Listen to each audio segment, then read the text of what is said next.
Continuando con lo que son patologías gastrointestinales, en esta ocasión vamos a hablar sobre la dietoterapia adecuada a las patologías esofágicas.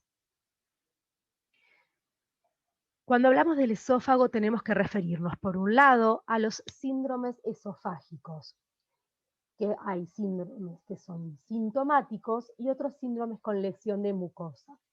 Dentro de los síndromes sintomáticos tenemos el síndrome típico de reflujo y el dolor torácico por reflujo. Dentro de los síndromes con lesión en la mucosa tenemos esofagitis, estenosis, esófago de Barrett y adenocarcinoma. Por otro lado, vamos a analizar los síndromes extraesofágicos, que tenemos asociaciones establecidas, tos por reflujo, laringitis por reflujo, asma por reflujo, erosiones dentales por reflujo. Y por otro lado, asociaciones propuestas como faringitis, sinusitis, fibrosis pulmonar idiopática, otitis media recurrente.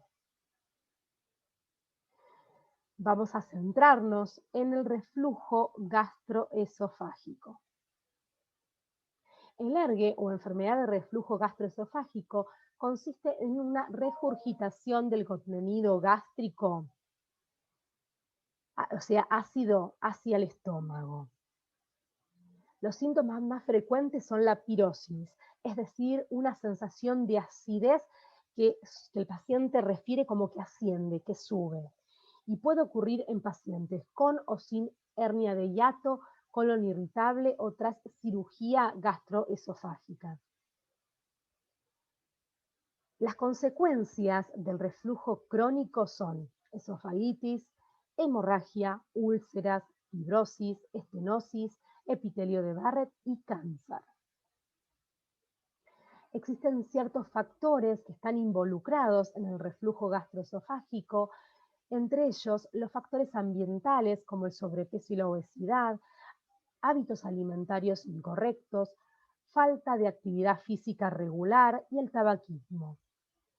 Siempre sugerimos como factores de riesgo a todos estos pacientes y tratar de disminuir estos factores ambientales va a ayudar a disminuir la incidencia de enfermedad por reflujo gastroesofágico.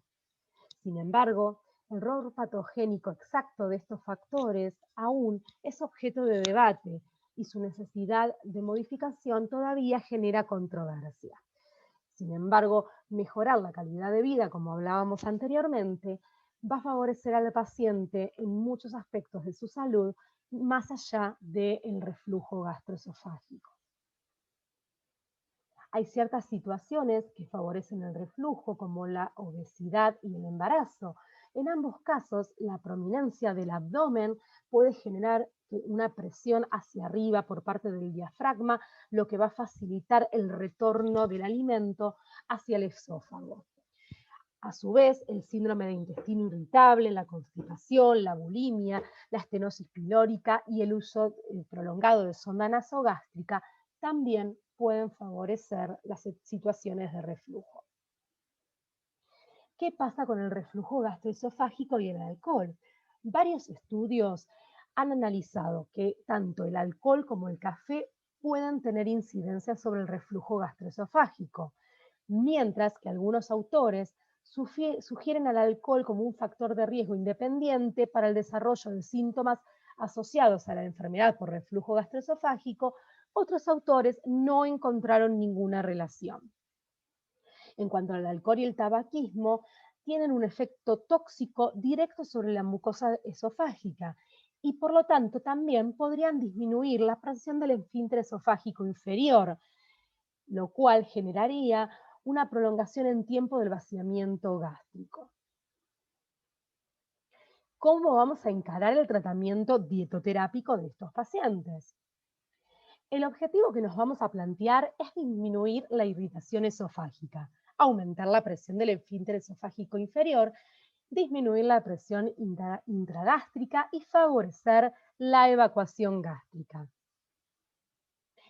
Las personas que sufren inflamación esofágica suelen experimentar molestias tras la ingestión de ciertos alimentos, como tomates, frutas cítricas o jugos de cítricos.